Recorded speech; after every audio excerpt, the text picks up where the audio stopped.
All right, rock and roll. Welcome one, welcome all to the Scorched Earth Political Podcast. Hallelujah, hallelujah, brothers and sisters. We made it through to Friday. Wow, that is an accomplishment in and of. Can we get a peace prize for that? Just as average Americans to make it through another week in the Trump administration? Because let me tell you something, that's historic. How are we going to make it through 4 years? He made it through 18 months.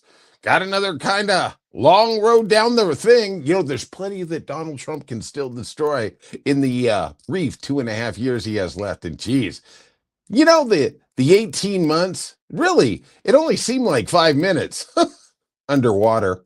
Yeah, welcome to the Trump administration, the Trump shows, like we like to call it. Welcome one, welcome all. This is the Scorched Earth. We do it every night at 7 o'clock West Coast, Best Coast time. Hope you had a good week. I hope you're going to have a really enjoyable weekend. I will say this, I live in Southern California, and man, it is a scorcher. I'm sure wherever you're at, it's a little muggy and a little hot, because I'm telling you, man, it feels like I'm in a pizza oven out here. I walk outside, I did some yard improvement today, and let me tell you something, man, I felt like I was on the surface of the sun. Hopefully your day was a little more pleasant. You were able to get some hydration. You were able to have a very, very good weekend. Only 4 more weeks left in summer. Well, actually 3. Well, 4, whatever we're calling Labor Day. I don't know if that's the end or whatever it is, but I hope you have a beautiful and enjoyable. Let's get to it, my friends. We doing the Scorched Earth tonight. And, oh, Donnie get another fastball to the head. And Donnie wasn't happy. Yeah, Big Don. Seems like they blocked his little ballroom fantasy soiree. It's not a fantasy anymore. He knocked down the East Wing. Back in the day, sit down, have a beverage. We're going to be here for a while, you little rascals. Enjoy. Back in the day, Donald Trump said he was going to build this ballroom. It's going to be 200 million, went up to 400, went up to 100 billion. Excuse me. It started out at 200 million, went to 400 million, went to 800 million, then it went to a billion. The cost is probably 3 times that. Doesn't really matter. He said originally that he wasn't going to touch the East Wing. Lied. He said that the ballroom wasn't going to touch or adhere at all in any way, shape, or form to the Oval Office. Lie. Hey, it may be August, but he still Julies.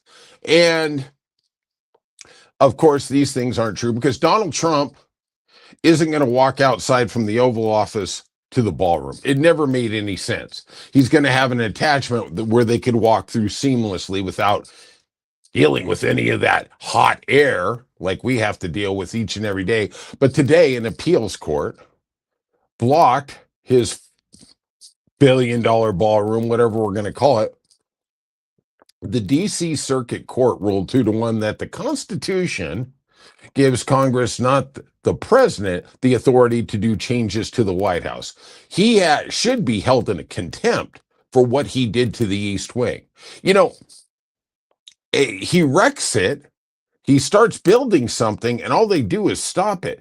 I keep wondering, and it's pretty plain in the Constitution that the Congress has the ability to levy tariffs, taxes, also control basically what happens to the buildings on the White House lawn and the Capitol lawn. I don't understand exactly how come nobody is being held in contempt. This lawsuit was launched by the National Historic Preservation Society because the East Wing was a historical building. And I'm just going to throw it out there. Why aren't we holding him up for contempt? Why aren't we holding up the Trump administration for violating the law here? That happens all the time. In the remedies, we all understand it. I'm not living in some fantasy, progressive bubble where I think anybody's going to go to jail. But there should be sanctions. There should be fines. There should be remuneration. He's got literally $1 billion in campaign funds. He's just sitting on his big bottom. He's just sitting there. Why don't we start going after that? Why don't we start going after the only thing that matters to him? No, it's not me and you. No, it's not the Republic. No, it's not democracy. It's his money. It's his money. each and every day. That's all that SOB cares about. But Donald Trump and the Trump administration said they will appeal to the Supreme Court. Now, here's the thing I wanna keep an eye on. I know you do too.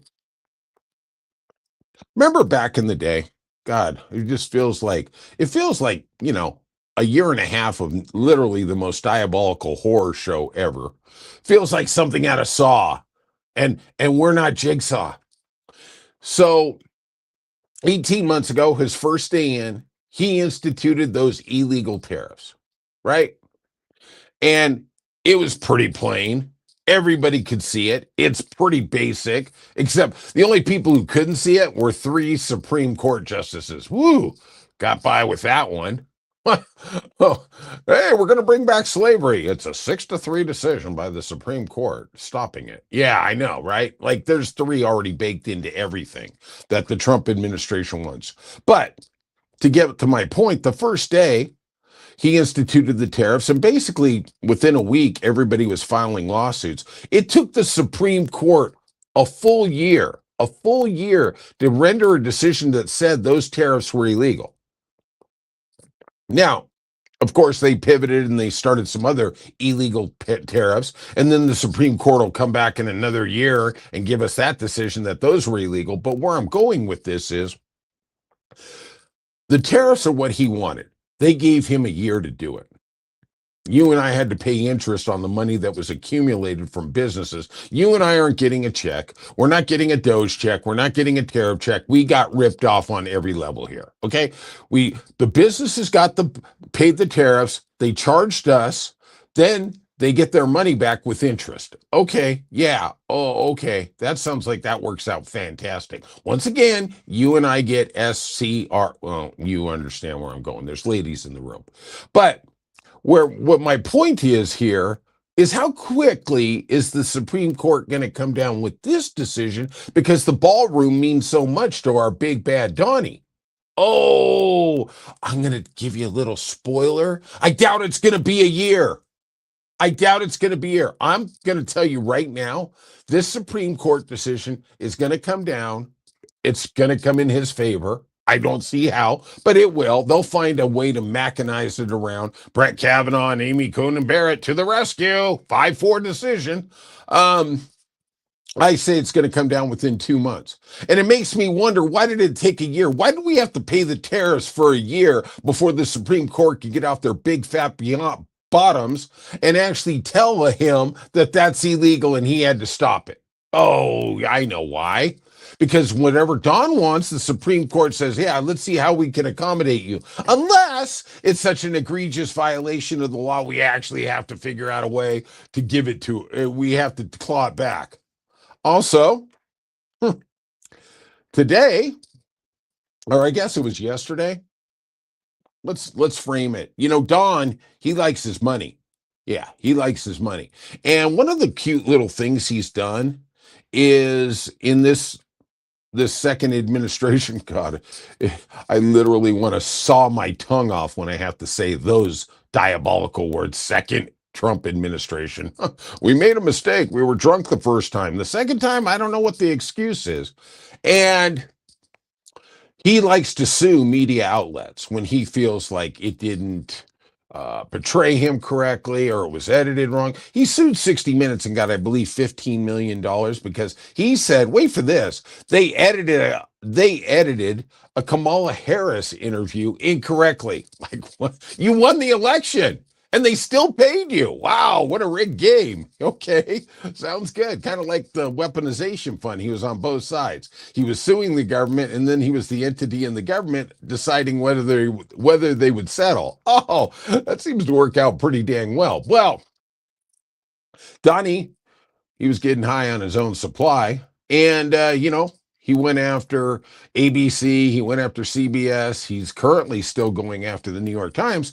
But the one that really interested me was the BBC. Now, Don, he wanted $10 billion. He's suing the BBC for $10 billion. And of course, we know that it couldn't be one of these feeble American legacy media places because, they only got billions and billions of dollars. They won't fight. No, no, no. They're just going to write the check out. Don't worry. We're going to put it in the Donald Trump presidential fund. Oh, that's a big porta potty at Mar-a-Lago. Oh, that's where we're going to store the next set of security documents when he leaves the White House in a couple years.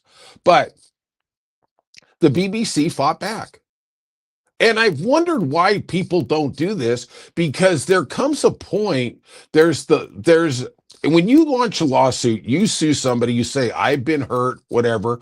The other side, there's a point in this where it's called discovery, and they can ask for documents that you say will corroborate what your claim is against them in court. And Donald Trump claimed against the BBC, there basically it was they put together a couple of his speeches around January 6th. He said the $10 billion was for damage to his businesses and his brand awareness. And the BBC, you know what they did? They weren't like the little feeble POS companies we got over here. They said, go ahead and let's go. Let's get over there. What Donald Trump is doing is he is trying to put a 10 billion, 20 billion, 600 billion. I feel like something out of Austin Powers. A trillion, I guess, would be the number there. He is trying to get them. The number is so big that their lawyer fees are going to outweigh what they can settle for out of court. And the BBC, God bless them, they said, nah, let's go. Let's get on the mat. Let's see what you got. So in that filing that he said that they damaged his brand and businesses and caused him economic harm, they were granted by the judge the ability to get his financial records. Say what? We all know how easily Donnie gives those up. Oh, remember in 2016, I'm going to release my tax records as soon as possible. Blah, blah, blah. Didn't do it. And then some outside contractor did it for him in 2019, and Donnie didn't matter. Oh, wait. He lost that election. Oh, better times. Better times. We had to go through a pandemic to get rid of it. I don't really think losing all those beautiful Americans was worth it, but man, it made it tempting. I'll tell you right, get rid of that clown show. But Donald Trump had to do some navigating, some pivoting on Thursday as he had to withdraw. Wait for it. Let me read this. He's withdrawing the allegations in the lawsuit against the BBC that he was harmed by his brand or his business. Oh, wow. The crux of his lawsuit. They harmed my ability to grift and steal. Oh, I'm sorry. I'm sorry. I made a mistake. Maybe not. To his businesses. And now he withdrew it on Thursday because, wait for it, that was the deadline for him to withdraw basically the lawsuit. Oh, wow. Somebody stood up to the bully, put the middle finger in the air, then punched him in the nose or some other area if we could get through that huge gut. And seems like Donnie was on the run, said his businesses and brands weren't harmed all of a sudden. Oh, well, I can tell you right now, if there's no economic harm to you, I really doubt you're going to get any money. Yeah, the BBC. Yeah. Wow. Why can't we have a company like that in America? I will say this, that I subscribe to numerous news organizations so I can kind of come up with a podcast every night. And the BBC is truly one of my favorite. I think that they have a real honest take. I just think they're spectacular. And I got to tell you something. ABC, CBS, you laid down. New York Times is still fighting it. Okay, cool. I'm down with that. But ABC and CBS, I don't even know how you can look yourself in the mirror, you pathetic excuse for a media outlet. CBS especially. All right, let's talk about, I'm going to give you a little insight into my life. This is going to be embarrassing, but let's go. Let's rock and roll. I'm lucky. I got my mom. And I got YouTube Premium because John, he don't want to listen to no commercials. He don't want to do that. Okay. So, right now, I don't know what's worse, affordability crisis or subscription crisis. Because next thing you know, you got 12 subscriptions you don't even know you got, and they're billing you every month. I mean, literally. It's going down, right? But okay. So I got YouTube and premium, so I don't get the commercials. So you're allowed to have, extra accounts. So I hooked my mom up with YouTube. I thought she could watch movies. I thought she could do stuff. Now, my mom is a very creative human being. She does quilting, she does sewing. And so I said, let's set the YouTube up and you could start watching quilting and stuff. Oh, man, talk about giving a drug addict a new shot of heroin. Man, this lady, I literally could see on my account, it's a common account. I could see all the videos that have been watched that day, and literally some days there'll be 15 videos on quilting. I'm like, wow, okay, lady, whatever you want to do. Are you sure we're related? Are you sure it wasn't left on the porch? But okay. So after a while, after a couple months of this, I literally would go over there. We'd watch golf. We'd watch a movie. Now I'm watching quilting videos. I just gave up. I said, okay, we're going to see what a jelly roll is. We're going to see what the crisscross is. I got no clue what any of this is. But hey, makes my mom happy, makes her smile. We're cool. So she branched out. She branched out. And now I go over there and she's watching Hawaiian news. We live in Southern California.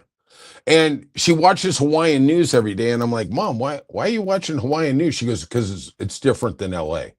And I'm like, okay, how is it exactly different? Now, obviously, we live in a huge metropolitan area. There's a lot of debauchery going on. There's a lot of stuff going on. Believe me, plenty of stuff. Over in Hawaii, I'm going to give you guys a little insight. I'm going to do the telecast tonight for Hawaii. Tonight in Hawaiian news, on the North Shore, somebody almost drowned. At Kaanapali, somebody fell off a boat and hurt their head. Oh, over on the South Shore, Waimea Bay, somebody almost drowned. Lifeguard had to respond. That's basically what it is for 60 minutes. Okay, I love me some Hawaii. I get it. Okay, cool. I'm not making fun of it, but there's a different way of life there. Like if you're watching the news and you're expecting something groundbreaking to happen, it's probably not going to happen there in Hawaii. There's a reason, okay? It's a beautiful place. It's a beautiful metropolitan area. Love me the Hawaiian people. But my mom starts watching this. Now she's watching stuff on earthquakes. I don't even know if all this stuff is true. But she's been on this heater the last couple months about the water shortage that's going on in the Colorado River. Now, the West Coast, and I think a lot of places in this country, have been suffering from a historic drought. We are parched. Our ecosystem is starving. It is being dehydrated right in front of our system. I think that's one of the reasons. Big shout out and a lot of love to our friends up in Oregon and Seattle who are dealing with those devastating fires, including our Canadian friends. I got to be honest with you, really haven't looked at it this week. I hope everything's a little more under control. I'm sure it probably is. The Canadians seem to know what they're doing. But my mom has been fixated on the Colorado River. So, like, I'll come over and I'll say, how's your morning? And she will give me a daily update on what's going on with the Colorado River. Now, the Colorado River is a water system of about 1,400 miles.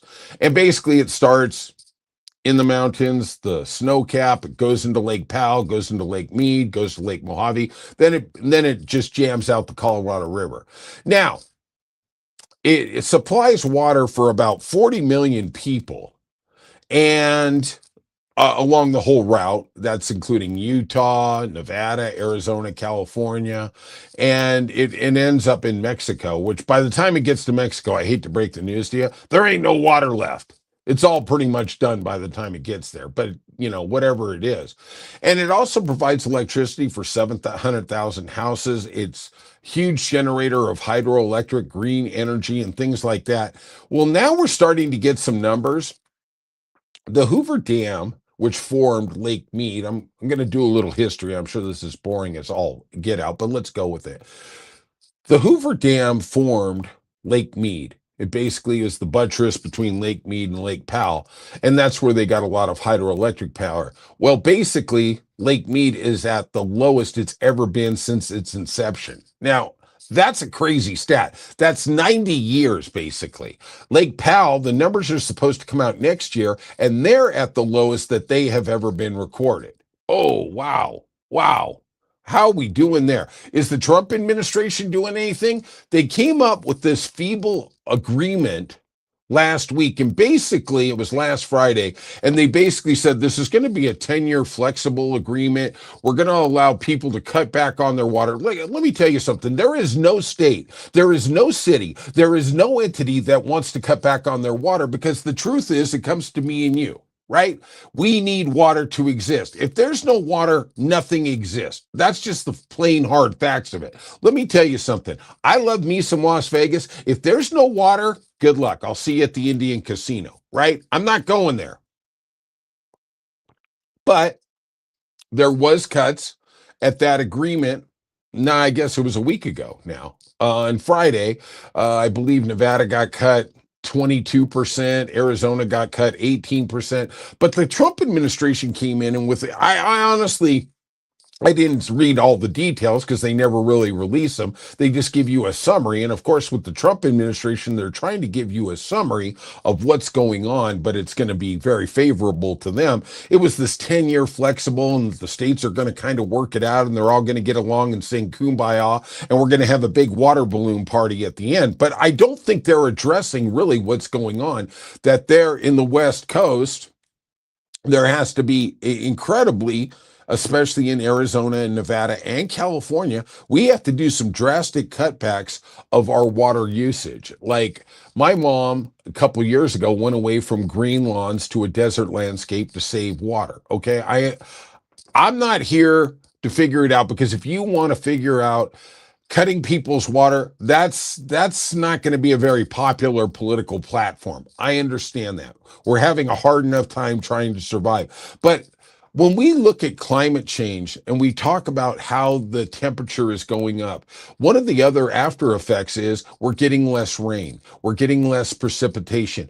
This planet is literally crying out in front of our eyes. And literally this week in the Colorado River, which irrigates 5 million acres of farmland, which, okay, maybe that's got to kind of go. That goes in Arizona, Nevada, and California. Maybe we've got to cut back. Nobody wants to make the hard decisions because it's politically unpopular. I understand that.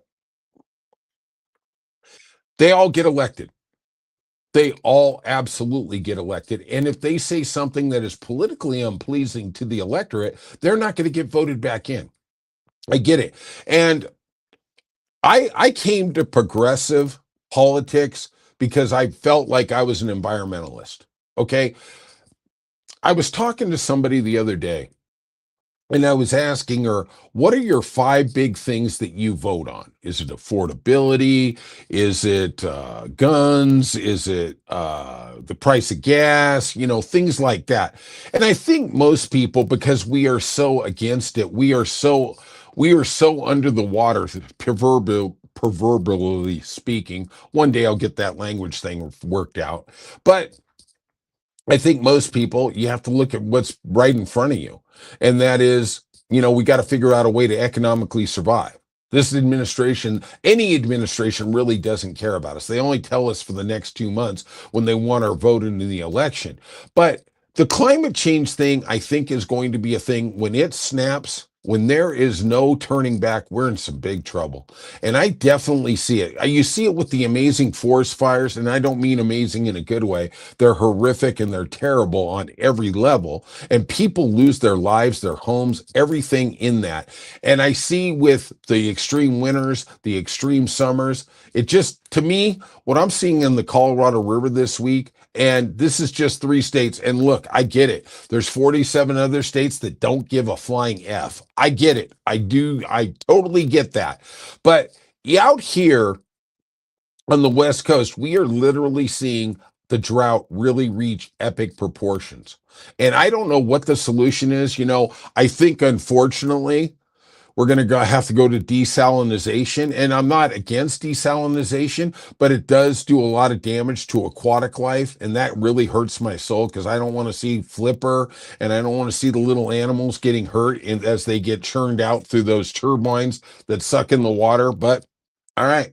Maybe we're going to actually get a president, Democrat or Republican, who's actually going to address what's going on with climate change. And drought is absolutely something we're dealing with out here in Southern California and the West Coast. All right.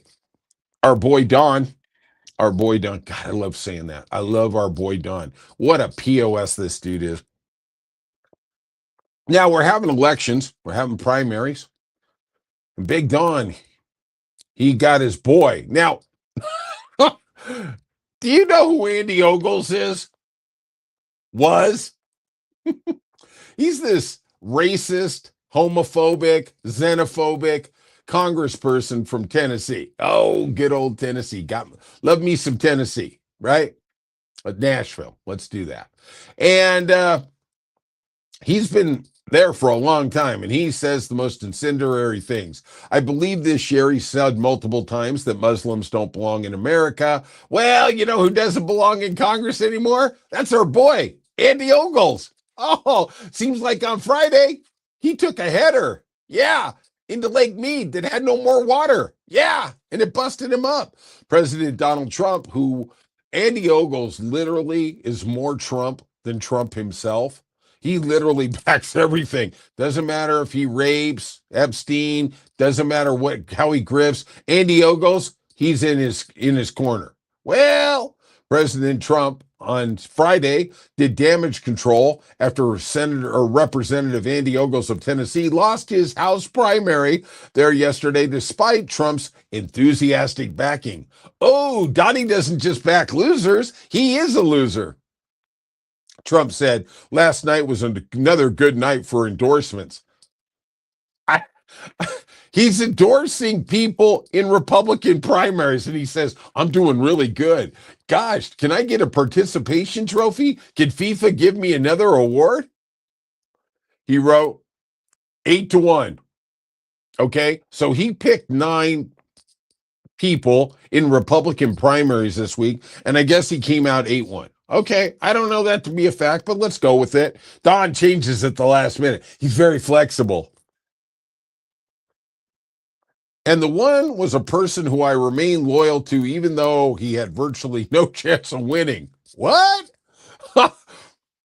Don, loyal to somebody?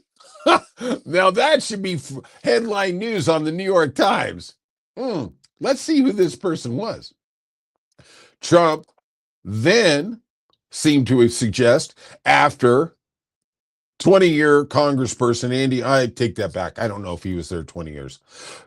Andy Ogles of Tennessee lost to Charlie Hatcher, who he declined to endorse in the race against Andy Ogles. But now that he became victorious against Andy, he said he is a great Trump candidate. Oh, you think John Travolta can pivot on the dance floor? No, no, no. Nobody better than my boy Trump. Good luck, Charlie. Run tough and hard. You have my complete and total endorsement, which is what he said about Andy Ogles a month ago. Oh, that's so great. Isn't that great? I do want to remind everybody that earlier this week, that Tommy Smith, who dropped out of the race, I believe in the 8th district of the great state of Michigan, lost or beat, even though he dropped out, he beat the Trump back guy, El Nasir, in the runoff, in actually the primary. I don't know about you, but Trump backed fully, completely El Nasir, and the guy who dropped out of the race won. I don't know if you can help me with this, but Andy Ogles lost and El Nasir lost. That doesn't seem like it's 8-1, but you know what? In Trump math, it sure is. Don't worry about it. We're all good. Also, let's do the scum bucket update of the day, because we seem to have to do that every day when it comes to our Republican politicians. Let's talk about our boy Max Miller over there. Still hasn't given up. Nah, he's going to run. That guy's going to run. Doesn't matter how many black eyes or broken ribs or broken collarbones he causes. He's going to keep running because he's a man of the people. I don't know what people those are, but they're his people.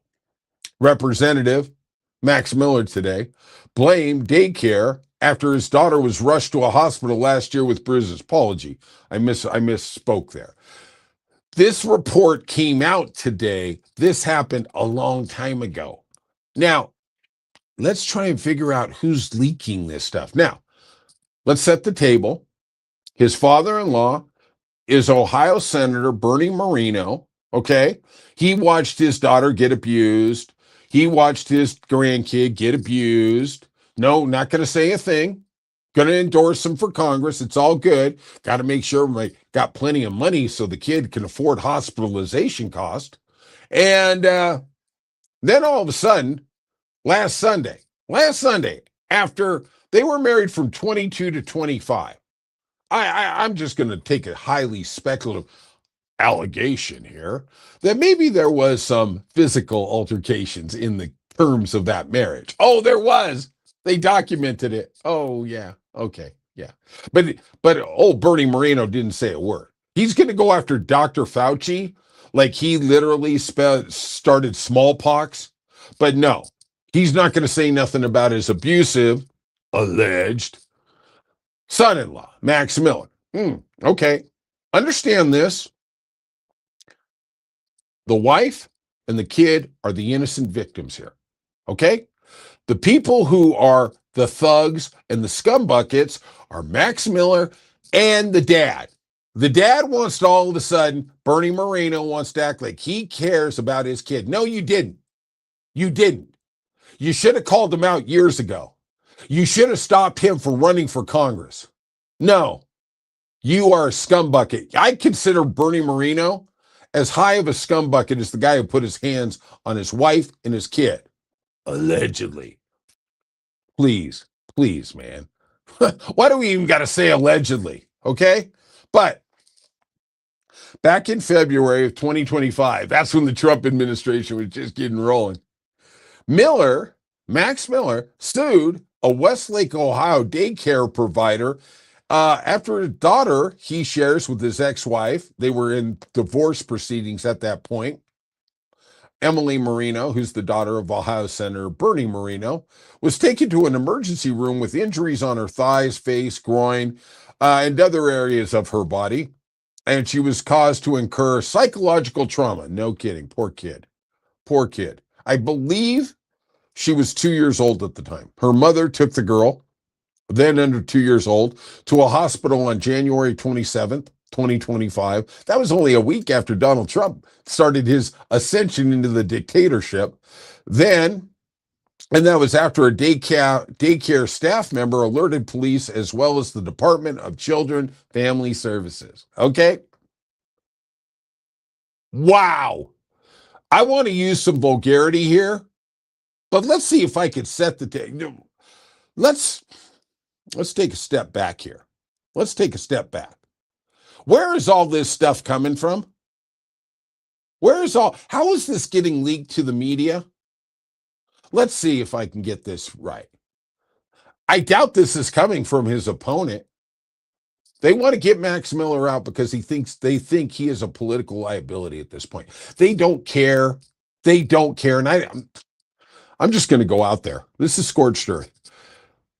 Bernie Moreno don't care about his daughter when it comes to his political career. Sorry. No, he can go ahead. You know, it was fun yesterday. He actually had a press conference where he said, wait for this. He said, I made sure my daughter and granddaughter were removed from the state. They were in a secure location. Hey, you POS, maybe you should have done that 2 years ago. You're a multimillionaire. Maybe you could have done, oh, now he's the great dad. Sunday night. Oh, Max Miller has psychological issues. Well, all of a sudden he figured that out Saturday afternoon, I guess. And then he had to have a press conference because now he wants to be like a dad who wasn't an enabler for the guy who was assaulting his family. Oh, okay. Okay. Yeah. You know, I'd like to get Bernie Moreno in a room. I'd like to see that. I'd like to see Bernie Moreno in a room with Max Miller, Fight Club it, and we're just going to lock the door, and the last person standing can come on out. And then that's when John's going to take well, okay, let's move on. I don't want to be accused of assaulting somebody, but whoever comes out of that room, John's going to do something.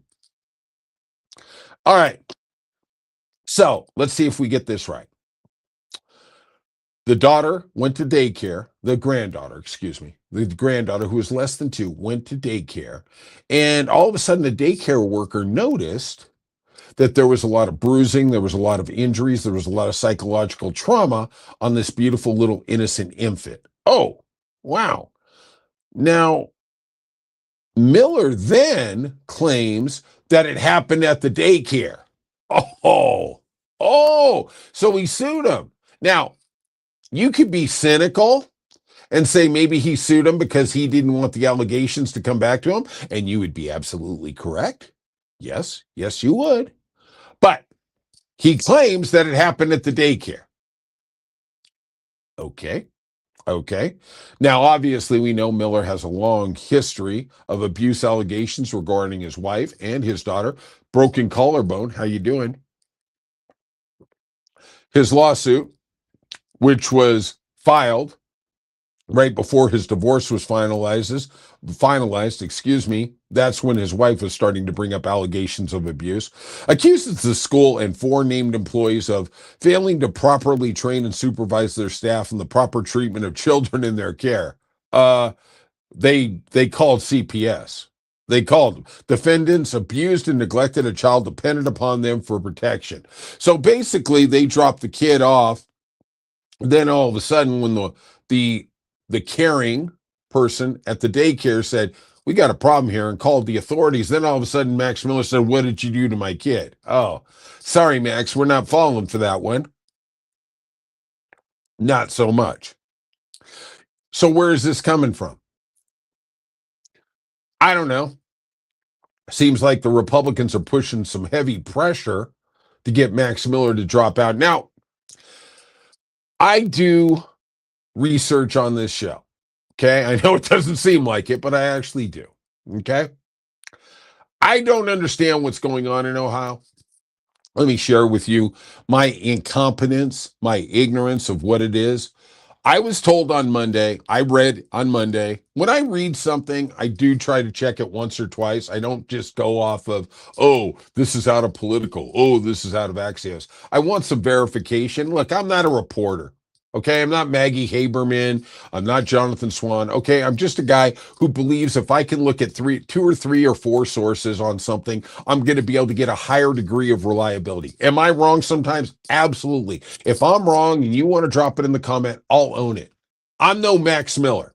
I'm not running for what I do. If I'm wrong, I'll own it. Hopefully, I can beg your forgiveness and I will try to be better. I will learn from my mistakes. There's been plenty of people in the last couple years who basically called me out in the comments, especially on the shorts, and they said, you're wrong. And you know what I do? I'm going to be honest with you. I look it up. Well, on the TikTok, I love me the TikTok. Okay, I got shorts. They're on all the platforms. I only got so much time in the day. Okay. Hey, this beautiful face takes a lot of time to get ready. But I will personally on TikTok answer every question, every comment, honestly and forthrightly. And there's been a lot of people who have said, hey, man, you're messed up. This is wrong. And I will look into it. And sometimes they're right and sometimes they're not. If they're not right, I will give them the evidence that I have acquired through Google or whatever means of gathering information I do. Right? Well, what's going on here is on Monday, I was told that he had till Tuesday to drop out. Okay.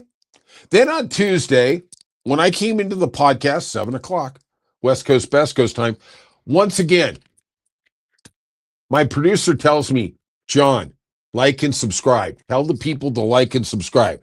I'm so stupid, I don't tell you. I just told you. Okay. But earthquake. And I'll have to get my mom on YouTube. She can tell me about the earthquake. And so on Tuesday, I came into the podcast. I was like, is Max Miller, has he dropped out of the race? There was a lot of pressure. Bernie Moreno did that Sunday night press conference, and there seemed to be accumulating momentum to get him to drop. Back then, Donald Trump said, well, that's a personal matter. I really don't want to get involved, blah, blah, blah, blah. You know, the usual thing, because all he wants to do is keep the seat. He doesn't care how many broken bones have to be paid for so he can keep a Republican seat in Congress. Neither does Mike Johnson, that POS. So then nothing happened. Wednesday came and I was like, Max Miller's still in? Because then all of a sudden I see a blurb And it says, well, he has till midnight tonight to do it. Well, Wednesday became Thursday and Max Miller was still in the race. Now we're at Friday. Max Miller's still in the race. And the deadline that was Tuesday, that became Wednesday, that then somehow magically became Thursday. Now we're at Friday. And now I was researching. He has till Sunday night. Okay. I don't know. Maybe he has another 2 months. But everything I'm seeing, everything according to the Ohio Register of Voters, seemed to indicate he had till Tuesday or Wednesday, and all of a sudden now we're at Friday night, and that cat's still running. Okay. Now, according to the Ohio Party, GOP, or I guess the basically the voting of Ohio, he has till Monday night to drop out, and then the party can replace him. Maybe I'm missing something, but wasn't the GOP the same people who were saying, well, you brought in Kamala Harris, nobody voted for her, so really it wasn't a legal election?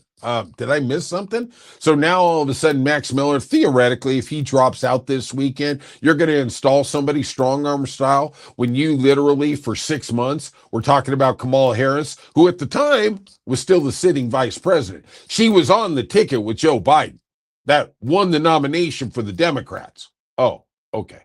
Yeah. Sometimes I get a little crazy. Getting a little crazy here on a Friday night. Welcome one, welcome all. I'll tell you what, squashed like a grape. I got to tell you, I love some of your screen names. I, when this Trump administration, I feel like I'm squashed like a grape. All right, let's talk about the economic numbers. I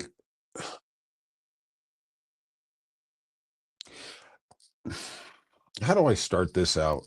I was looking at them today, and I wish we lived in a country that cared about us. I wish I wish we lived in a country that the priority was the citizens and not the corporations and how much money they make. Uh, you know, I, we get numb to what's going on around us and how they're taking this right and they're taking that right and they're taking this service and they're taking that service. And then eventually our cup is empty. And the unemployment numbers for the month of July were not very good. They were terrible. And the US job market, it stalled in July as employers cut 23,000 jobs. And the sad fact is, the Labor Department, going into this release of the numbers, was saying that they expected to add 100,000 in July. As they announced that 23,000 jobs were cut in July, they also did revisions for May and June to say that 103,000 more jobs were lost than they had initially reported. I will say this, that there is some shenanigans going on at the Department of Labor under the Trump administration. And they probably go under every administration. It's probably happened with the Democrats trying to curb the numbers so they don't look as bad to the public. Forecasters had predicted that they were going to add 100 to 125,000, including the Labor Department. But I'm starting to get worked up. Just bear with me, please. The Trump administration pivoted today and said that the unemployment rate is stable, even though we lost 23,000. And I want to frame this conversation that we're going to have here. The unemployment rate is a BS number. It is an absolute effing lie. Okay. My friend used to tell me, when your neighbor loses their job, it's a recession. When you lose your job, it's a depression. And that is absolutely, when it comes to economics, the truest thing I've ever heard. It absolutely is. And let's go back in the time capsule. Okay. I lost my job during the 2008 economic meltdown. I was out of work for a year. And let me tell you, as just somebody, I'm not one of these podcasters, I'm not one of these legacy medias, I'm not one of these government officials, I'm not one of these rich Wall Street a-holes who are telling you, well, it's just going to be temporary. Let me tell you something. It is devastating when you lose a job. For me, and I'm only going to speak for me, it really cuts to your self-worth. It does. And you feel like you're part of a community. You feel like you're with your brothers and sisters at work. You have a kinship with everybody there. And it was a stark realization when I was kicked out of the camp. And when businesses need you, you're a family. When they don't need you, when you are expendable, now all of a sudden it's a business, right? And I was out there for a year. Now, here's how the game works is if you get unemployed, you get 6 months of unemployment benefits. Okay, that's cool. Other countries, you get considerably more. But once you get past that 6 months, when they cut you the last check, according to the system, you're no longer employed. You're no longer, excuse me, you're no longer unemployed. Somehow you magically are no longer in the economic system. They want to act like you're literally working again. Oh, okay. And I'm just going to tell you, look, everybody out here in this, we're all average Americans. Maybe you're somebody from another country. God bless you. Love you. But we're out here living this reality, right? And let me tell you what I see from my family, friends, network, that thing is it is effing hard to get a job. Let's go back to the YouTube comments. When I run a short on economics, I had one, I believe, last week, and some lady said, I applied for a job at a department store online, and that's the only way you can apply anymore, right? There's no go up there, try to build a some type of camaraderie with the person accepting your application at HR. No, no, no, no, no. It's all that. It's right. It's all on the phone. It's all on that. Don't worry about it. Good luck and Godspeed. Well, the lady last week in the comments said, I applied for a job at 11 o'clock at night. And 15 minutes later, I got a response saying I was not what they were looking for, that they had examined my work history and whatever, and blah, blah. And she said, I have worked my entire life in the retail industry. Why did they do that? And I just put out in my comment, I have heard that AI basically filters out all the applications. So now you can't get to a human. You can't get to somebody who can maybe appreciate your value. Now I got some effing robot out there telling me that, because of your age or your gender or whatever, you're not a good fit for the corporate environment. Understand this, there's an effing despicable human being putting in the requirements of what they want to hire. Oh, okay, great, fantastic. And then all of a sudden, you can't find a job. And, one of these things that we talk about frequently with Medicaid or any of those things is they say there's a work requirement.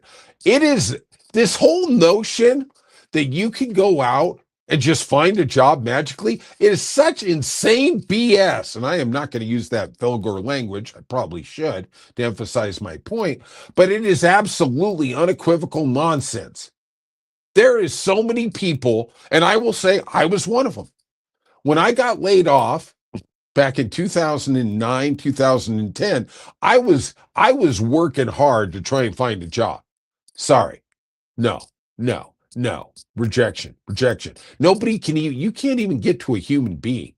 Really. It took me a year to find a job. And I will tell you this, I could live to 1,000. I will always appreciate Barack Obama extending unemployment benefits for to a year from 6 months, in spite of the Republican opposition, because he felt in that economic meltdown that was caused by the Republicans from 2005 to 2008, 2009, whatever you want to call it, that people needed a chance to be able to become economically viable. And I look at it, and then as soon as Republicans got back, we got to cut it all back from a year to 6 months, because God forbid we give you any extra money, you're going to get lazy and you're not going to get a job. Let's make something unequivocally clear that if you really think somebody plans on living high on the hog on 6 months of unemployment benefits, you're an effing idiot. Straight up. You do not understand how little of money that is, and literally how you're getting in over your head. Just say it. Just say it. All right. But let's talk about the economic numbers. Here we go, baby. Here we go. We lost those jobs, but the Trump administration saying that the number is 4.1%. Okay, that's the unemployment rate. That is such a lie. That is such a nonsense number, but we're going to get deeper into the actual numbers that prove what a farcical bunch of nonsense that is. John, just calm down. Just calm down. It's a Friday night. Going to have some beverage before I get fired up again. This is milk. I drink milk. I don't know if you can see it, but there's milk in there. You would think probably vodka, as volatile as I am, but no. Milk. Thank you. Percent of people working or looking for work. I want to, this is coming out of Bloomberg and the St. Louis federal data, the St. Louis Federal Reserve data. Basically what happens is we have 12 central banks, and they do economic data mining in their area to find out what's really going on in the economy. Okay. The percent of people working or looking for work currently in the United States is at 61.4%. This is of people who are able to work. Looking for work. Okay. Okay, that's kind of a big thing there. Now, that's the lowest number since the pandemic. If you take out the recession of 2008, you take out the pandemic of 2020. Wait, who are the presidents for both? Okay, sorry. Those Republicans, they're so good at wrecking the economy. Maybe we can get a Democrat in to fix it again. Yeah. See you in 2029. Those were the lowest since 2002. Oh, wait, no. Since 1976. Oh, there was a Republican in office then. Oh, they're so cute. They're so cute how they wreck the economy.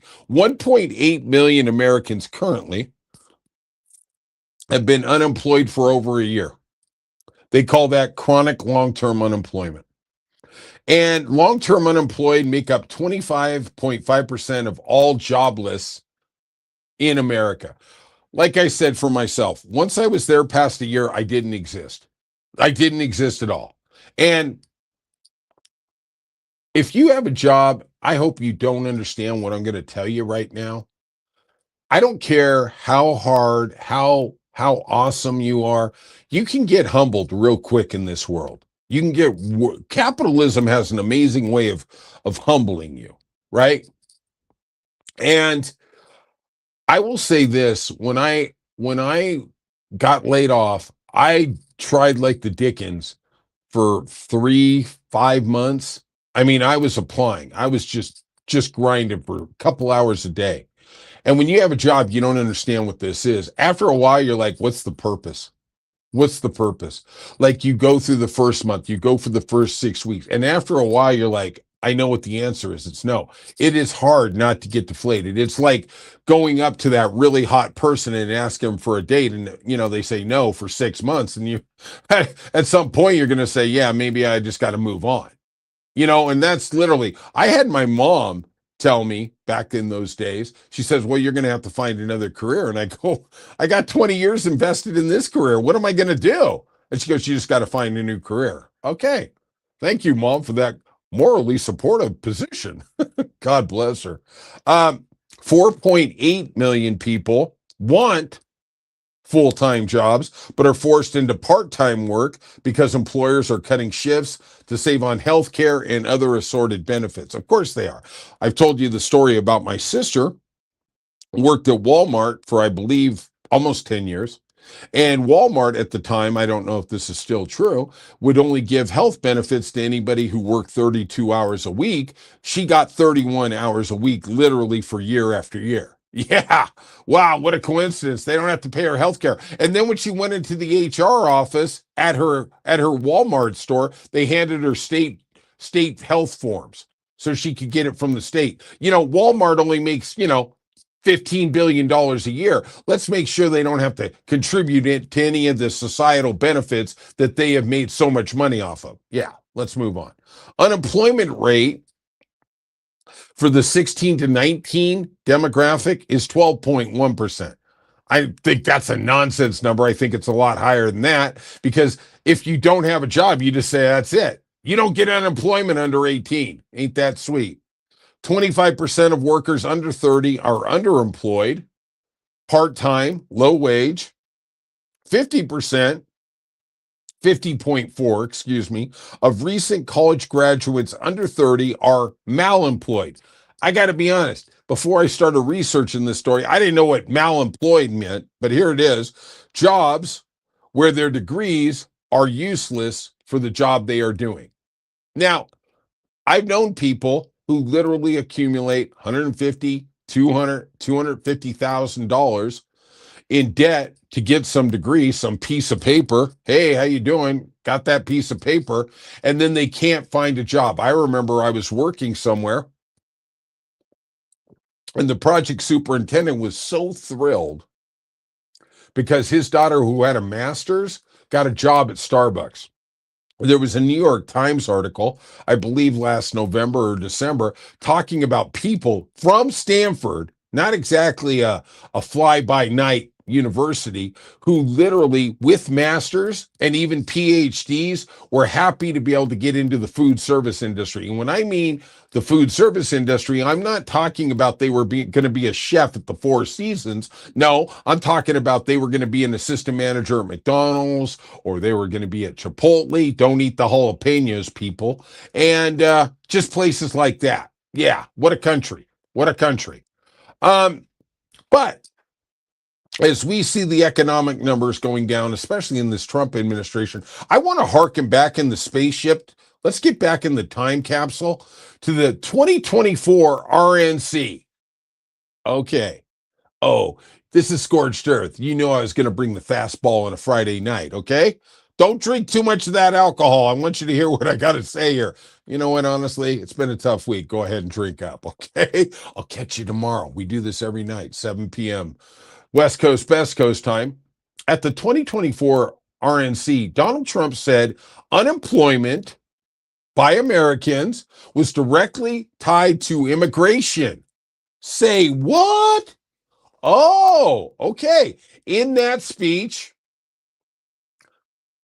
the podcaster of Scorched Earth is not responsible for any of the lunacy or insanity you are about to hear coming out of the mouth of Donald Trump. He said 107%. How does it get over 100%? I don't know, but let's go with the Donnie math. Of jobs are taken by illegal aliens. He said this at the main speech at the RNC in 2024, because we're going to beat that immigration drum, people. We're going to beat it. And the reason Americans don't have it is because some guy, some girl from thousands of miles away walked over here, can't speak the language, and somehow took our job. If you want to talk about how absurd that is, go ahead. I'm with you. Go ahead. The line forms right behind me.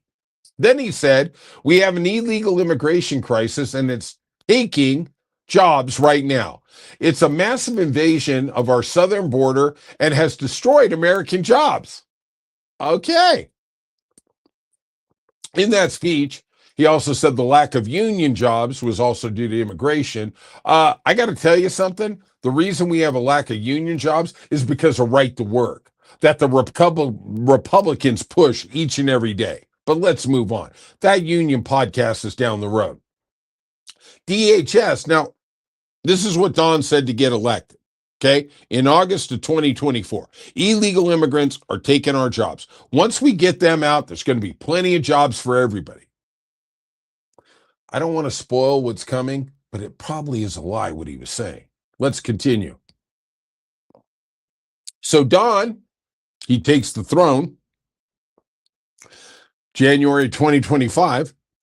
And since then to now, we have 3 million immigrants have left America.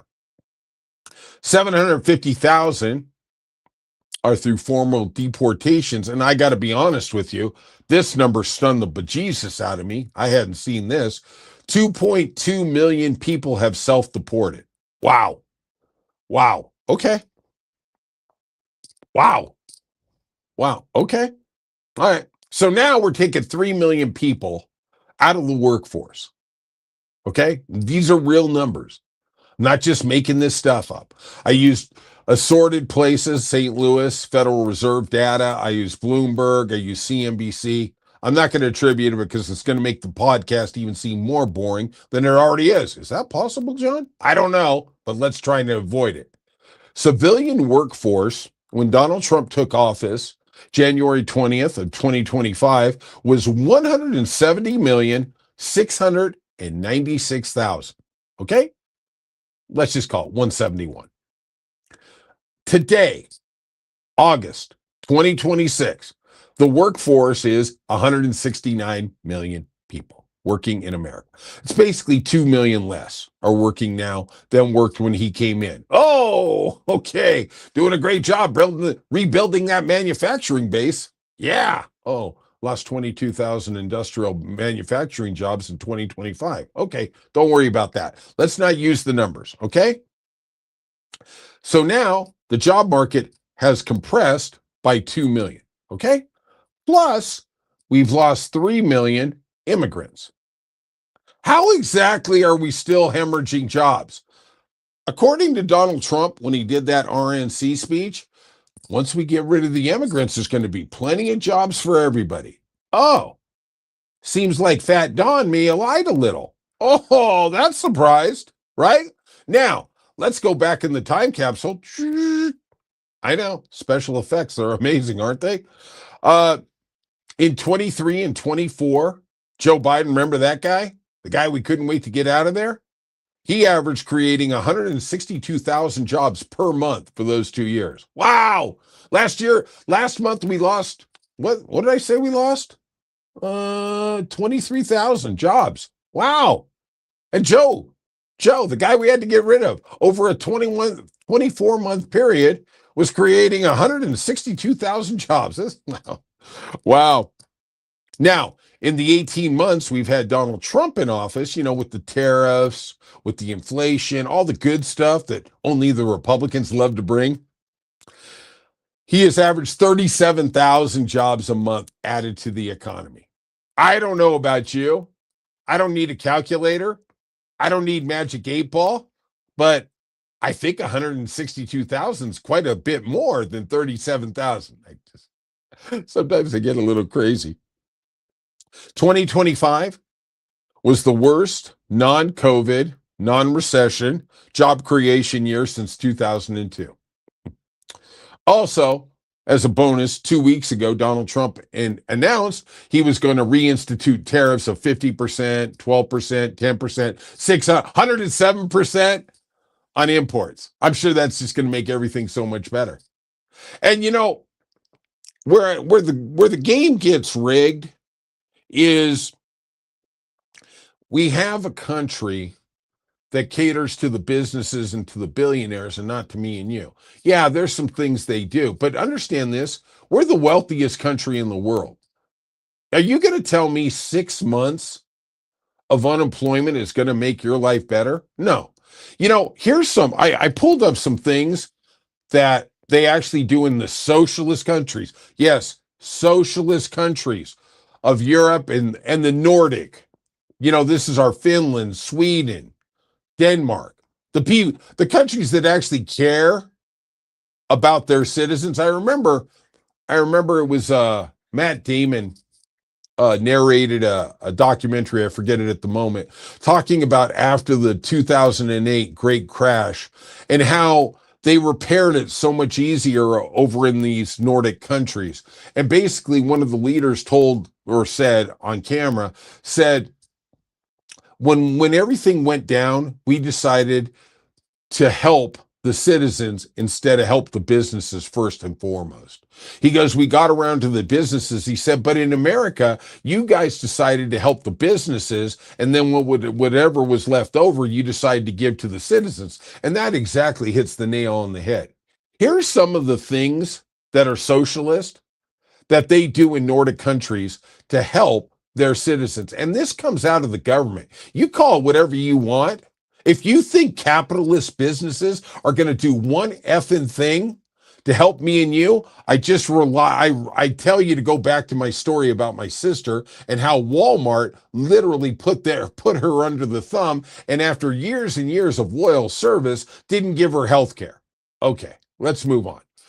The first and foremost thing is we should have universal health care. Why don't we have universal health care? Let's call it what it is. I can tell you what nobody else is going to tell you. Why? It's not because we can't afford it.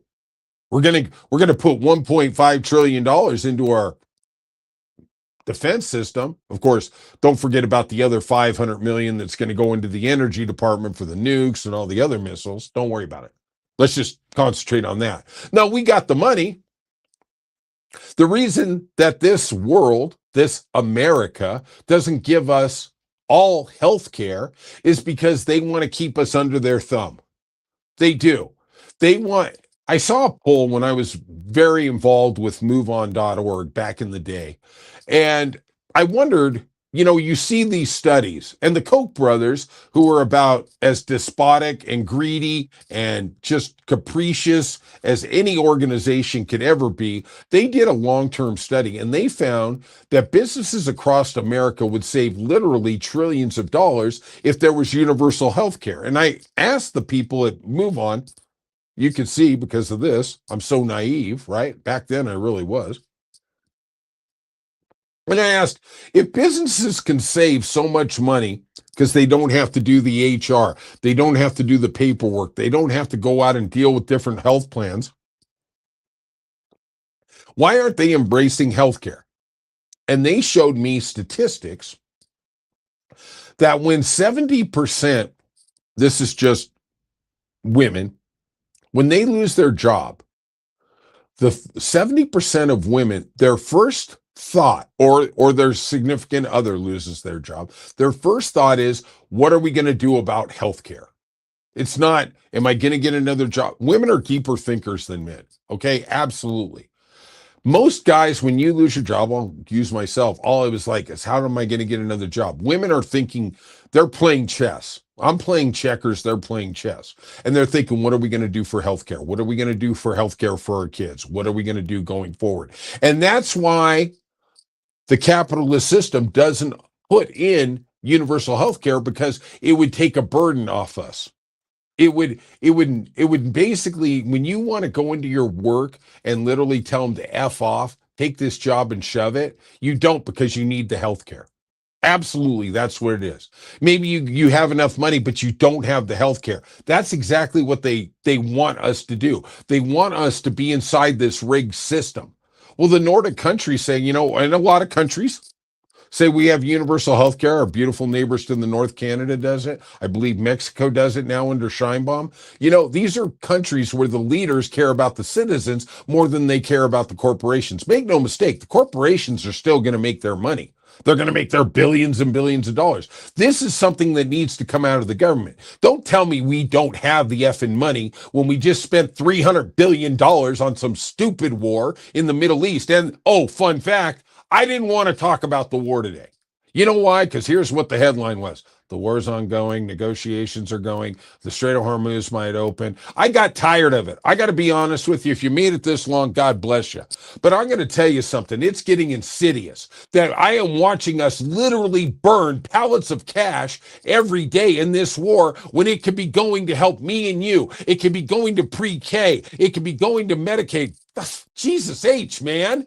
At what point do they just want us all to go off to a homeless encampment and then they can start doing sorties there and bomb us all into oblivion? Don't worry about it. Thanks. Appreciate it.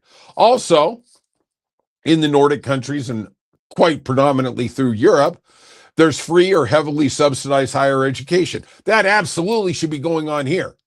I was a big supporter of Joe Biden wanting to get rid of college debt. Big supporter. And let's make no mistake, it was framed in Fox News and One Max and News Nation and whichever despicable right-wing rag you want to talk about of, oh, well, they didn't deserve to get it free. All Joe Biden was going to do is once they paid the principal, that's when it stopped. He wasn't going to keep making them pay interest for the next 30 years. That's all it was. Oh, well, don't worry, though. When he actually proposed that, the Supreme Court launched into action like Batman, and all of a sudden we didn't wait no year like they did for to invalidate Donald Trump's tariffs. No, they were doing that in a couple weeks. No, you can't do that. Oh, same thing they're going to do with the ballroom because they'll do whatever their Republican masters tell them to do. You can tell I'm starting to get worked up. Sorry, I'm going late. I tell you something. Let's go here. Let's go. Bless you, Heather. Bless you. God bless you, you angel.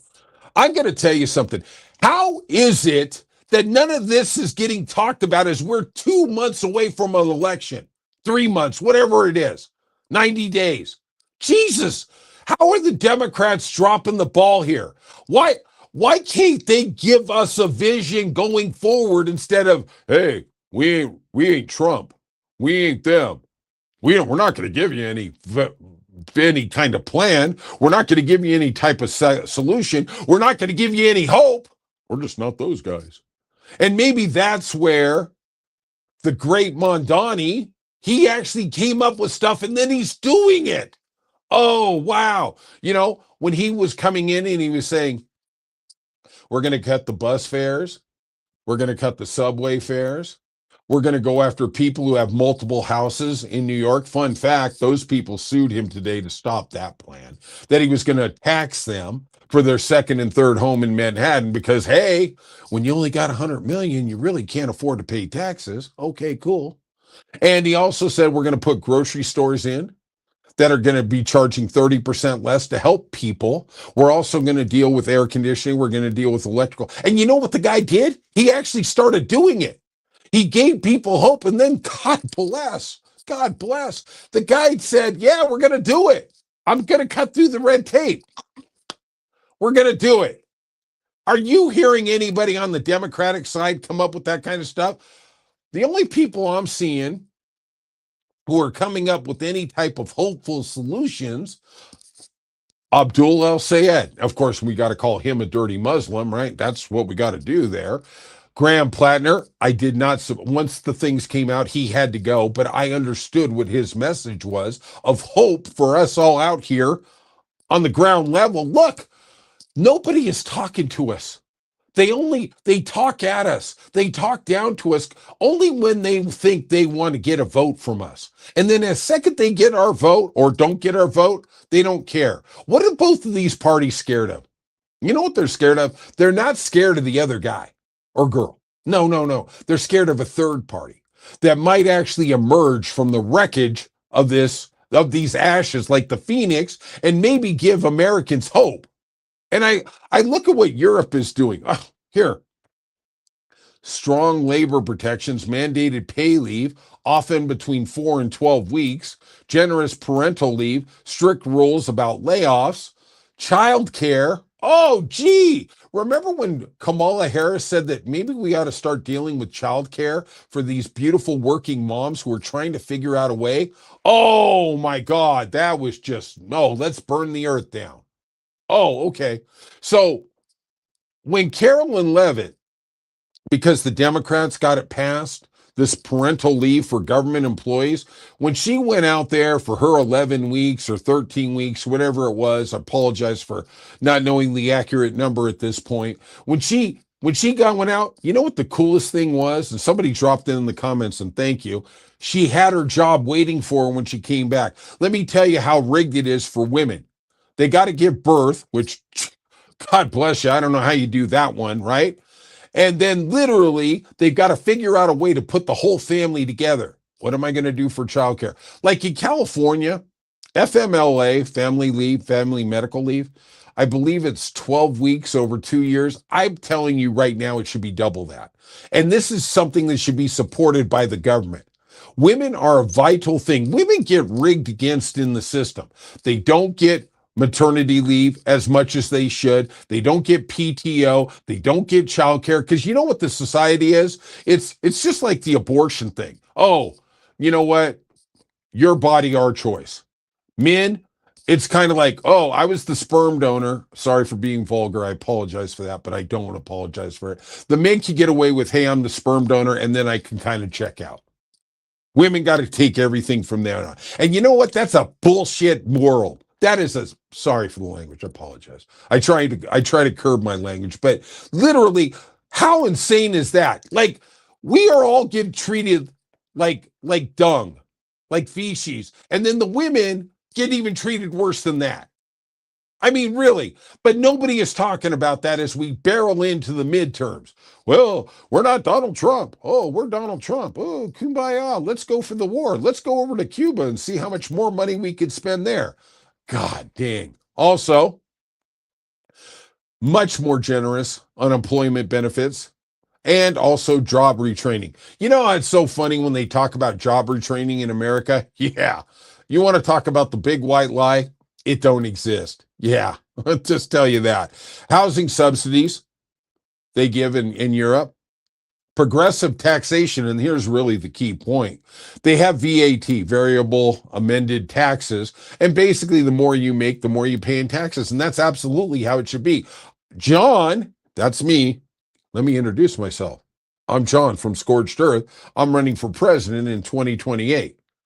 And my platform is one thing.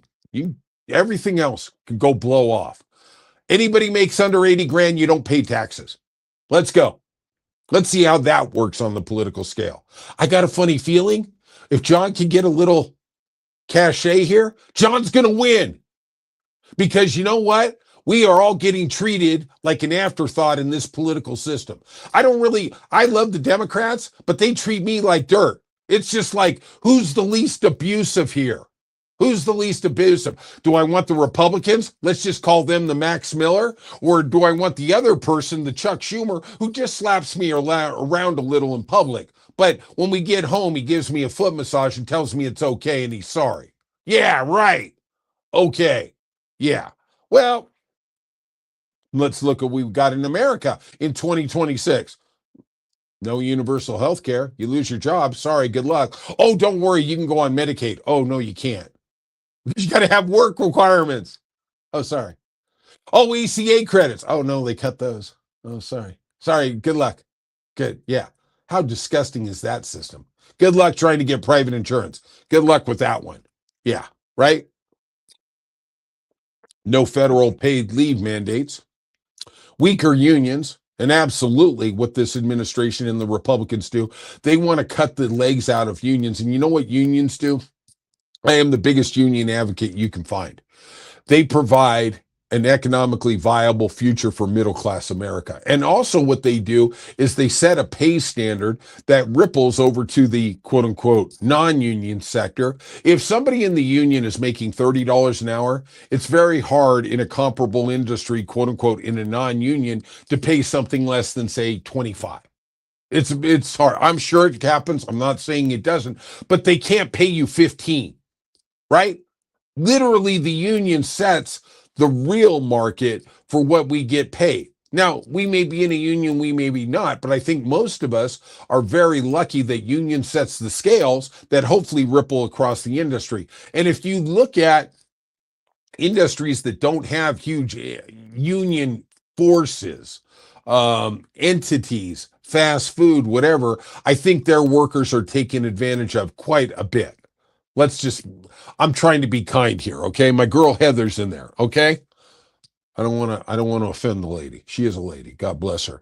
Corporate tax breaks, subsidies, bailouts are very common in the American capitalist system. Let's talk about 2008.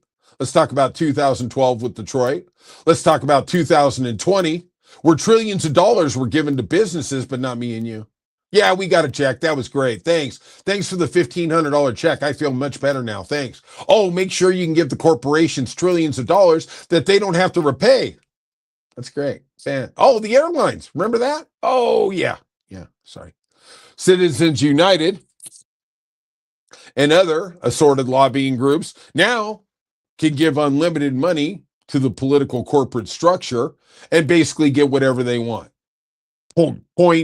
Case in point, let's just talk about our boy, Elon Musk. You know, he gave $300 million to Donald Trump in the 2025 or 2024 campaign, excuse me. And basically, he got to be head of Doge. Then he got billion-dollar contracts for SpaceX. Hey, it all worked out. Great. Now he moved from billionaire to trillionaire under Trump. Yeah, sounds like it's going to go great. Yeah, let's go. Thank you, Heather. Appreciate you. Right to work. Don't get me going on right to work. Let me tell you something. Your political leaders may tell you right to work is cool. Let me tell you what right to work is. It means you have no economic viability. You have no legal standing. They can come in and say, I don't like that blouse, and literally fire you. I don't like your hair. I want to fire you. There is no legal repercussions in states like that for right to work. Everybody tells you if you have right for work, more companies are going to come in here. They're going to prosper, and then they're going to give you the benefits of their incredible largesse. Well, no, that doesn't really work. No, companies only care about one thing. That's about making money. Let me give you a little story. I'm sure you already know. Is the owner of In-N-Out, I think her name is Lindsay Snyder, very conservative lady. If you go to In-N-Out, it's a West Coast staple. It's a California staple. It was started here and it's prospered. It's a beautiful corporation, okay? But on the cups, it's very religious. On the bottom of the cups, they will have verses, not verses, but different passages from the Bible on the cups, right? Most people don't notice it. You just look at the palm trees on the cup or whatever it is. But look, they have the right to do that. Okay, they're a very conservative organization. Well, I believe it was this year or late last year, Lindsay made the decision. She lives in literally one of the most beautiful places on this earth, Newport Beach, California. And let me tell you something. I'm so poor, they won't even let me into the city unless I'm carrying a lawnmower and they think I'm going to mow somebody's lawn, right? So she said, I'm leaving. I can't handle California. I'm moving to Franklin, Tennessee. This is too woke. It's too liberal, whatever, right? Within 24 hours, the uproar was so big because people thought In-N-Out was going to leave California. She literally came out with a statement and said, whoa, whoa, whoa, whoa, whoa. Nothing's changing with In-N-Out. I'm just moving. I'm moving to be near family and friends, blah, blah, blah. She can go into her conservative cult. They can, sacrifice animals or whatever the F they're going to do. But basically what she was saying is, oh, no. We're not leaving where the economic trade is basically giving me billions of dollars a year, right? That's what corporations do. They will go wherever the money is. They don't care about you. They don't care about me. They just want to make more money. And they don't care if they make billions of dollars. If they can rip your eyes out for another nickel, go ahead. Go ahead. We will each and every day. It is disgusting and it is capricious. And our government enables them. It absolutely does. Our government should be taking care of people. Is anybody talking about that going into this election? If we had, how embarrassing is it to us as progressives that the leader of our progressive movement is an independent, Bernie Sanders? Then we got the AOC, we got the Mondani. Abdul Sayed, we don't even know if he's going to get elected. I want to give some love out there from my boy James Talrico. I'm not sure if I'd call him a progressive, but I hope he gets elected in Texas. Excuse me. But how crazy is it when we have hundreds of Democratic politicians, and I can only name three that I would actually say want to make years of my life better? I don't want to hear the press releases and, hey, I was co-sponsoring this bill that basically cut your sales tax from 8.7 to 8.4. Yeah. Right. Okay. Thanks. Hey, is anybody going to do anything about gas? Is anybody going to do anything about grocery prices going through the roof? Are they going to talk about electricity? Are they going to talk about data centers? Are they going to talk about Israel committing genocide every day and we're paying for it? No, no, no. We're not going to do that. Oh, no, no, no, no. We're just going to make sure we get our corporate money, and then we're going to just go ahead and we're going to do that with the Republicans, and we're going to make Donald Trump on the ballot, and we're probably going to win. Because you know what? That's what it really is. They just want to win. They don't want to make our life better. They just want to win. And I got two words for every politician out there except for the couple that I highlighted. And there's probably a couple other, and I apologize for the disparagement there, but F off. Just go blow yourself. That's what I got to say. Because you're not sitting here trying to come up with viable solutions to make everybody out here make our life better. You talk in fantastical things. Oh, well, we want a society where everybody is equal and blah, blah, blah, blah, blah. Why don't you do stuff? You can pass legislation. You can pass laws. Jesus criminy. Get off your fat butts and start doing stuff that's going to impact our life in a productive way and our kids' kids. I love you people. You know what? I look at cipher junk here. Democrats have no leadership. How can I argue? How can I argue with that? I cannot argue. Thank you, Sable. I feel like we are in this vacuum and we're screaming and nobody is listening to us. Not even the people who supposedly we support dutifully each and every day.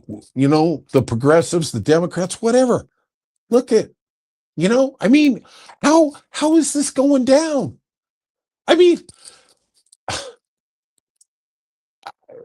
I know I sound like I'm just going on around on the hamster wheel here, but we're 90 days away from a transformative election where we could put in politicians. I know Donald Trump's up there. Okay, fine. Okay. But we need to start putting legislation on the books. We need to start introducing it to Congress. I get the Epstein files is a horrible thing. I think they all should be put in. I am not for the death penalty, but as far as I'm concerned, they can all be put boom. You get rid of them. Okay. They don't need to walk this earth anymore. But let's keep our eye on the prize. How they want to deflect. All they want to do is get your vote for 10 seconds when you go into the voting booth. And then after that, we don't care. See you in 2 years. How come I'm not seeing anybody talk about where our hope, where our future is? And it breaks my heart that literally we're in the year 2026, the 250th anniversary of America. And yet we're not seeing anybody actually step to the forefront. Let's call it what it is. Barack Obama is probably the greatest, most transformative, impactful politician we've had in our lifetime. Why did he get elected? Was it because he was smart? No. Was it because he had a lot of great ideas? Nope. Was it because he was, I don't know. Why did he get elected? Because basically the Republicans burned down the entire economic universe. And that's the only way we got that talented guy in. Right? Okay. It's what it is. It worked out. It really did work out. Worked out great. Mitch McConnell, he's going from his rehab to his house. He said on the first day, every day, I'm my objective every day as the leader of the Senate, the Republicans, is to make his life impossible, talking about Barack Obama. That's really a good thing for America. Yeah, No, he didn't say, I want to make Americans' lives better. And if I agree with Barack Obama and it's going to make lives better, bipartisan, no, no, he didn't say that. If Barack Obama says water is wet, I will say it's dry. And I will literally filibuster that in the Senate so it does not come through. Okay? Yeah. Ain't that special? And now we're at another moment where America is crying, where is slowly dissolving in front of our eyes. I mean, really, is America better at 250 than it was 200? I got to give you a little fun fact. It's not. We're not going anywhere here. We're going backwards. You know, we're losing democracy, we're losing freedom, we're losing economic viability each and every day because all they want to do is help the corporations. Is there anybody out here? I mean, literally, I'm just I'm going to end it like this. I'm not really religious. I grew up Catholic. I moved away from the religion because of the abuse scandal. I'm not here to tell anybody. If you believe in religion, man, I'm down with that. Beautiful. Okay. I believe in a God. I do. Um, Organized religion really doesn't hold any appeal to me, but that's just me. People who are into it, I love you. That is so beautiful. People in their religion, that is a beautiful, beautiful thing. But I think back to the story of Abraham, right? In the Old Testament, and when God said, you know what? I'm going to destroy Sodom and Gomorrah. And Abraham says, well, if I can go find 50 good people in there, will you save the city? And God basically says, yes, I will do that. Abraham goes in there, can't really find it, goes down to 10, goes down to 5. And then eventually Abraham says, how about if I find one? God acquiesces and says, okay, couldn't find the one. And you know what? I feel like Abraham. I'm looking for one political leader who's going to lead us to salvation. One person who's going to care about us. One person who's going to give us hope for the future. And unfortunately, Democrat and Republican, I can't find one. I don't know what it is. I don't know if they're hiding under a rock. And believe me, as much as I love me some Abdul El Sayed, in 90 days, they're going to bring up so much stuff from underneath the rock, we're going to go, God, should we just send him to prison or Congress? I don't know. All right. Thank you very much for putting up with me and my nonsense. I know I went a little long. I love you guys. Appreciate you. Appreciate. Thank you, Heather. Appreciate it. Hey, Haley, I understand. You know what? You're absolutely right. Haley says, I'm mad at the Democrats also. Yeah, they do need to be talking, running ads, something, but give us some hope, please. Just quit. Just quit pointing at the big yellow fascists and saying we ain't him. That ain't what I want from my leaders. Give me some hope, God dang it. I apologize if I offended anybody. But you know what? The thing I love about this world of podcast is we are a community. This is our only voice. I mean, I really do feel like that. That's one reason I got into it, is because I felt, and look, I don't have the biggest numbers. I'm never going to be Joe Rogan. I get that. I don't care because I'm speaking the truth. And I can see when I see your beautiful comments from everybody, Sable and Heather and Cypher Junk, like, I appreciate it because I know we are aligned. I know we are believing in the truth. We are believing in a better world. Unfortunately, nobody's listening to them, but I got 2 words for them. F off. We're coming. We're coming. You may knock us down. You may kick us in the teeth. You may do whatever you want right now, but we are not going to go away. We are resilient. We are resistant, and we are going to effing win. We are going to shove it down your throat. Like I said, apologize for anybody I may have offended with my language. I know it's podcast, but you're still beautiful human beings. And any ladies or anybody I offended, I apologize. I try to get better, but sometimes the anger gets a little the best of me. All right. Happy Friday. I hope you have a beautiful weekend. Like I say, we do it every night, 7 o'clock, West Coast, Best Coast time. And I do appreciate you. Thank you. Somehow, some way, we're going to win. I don't know how we're going to do it. Maybe we need Batman, but we're going to get there. All right. Have a beautiful Friday night. Have a lovely Saturday. And we'll see you soon on the Scorched Earth Political Podcast.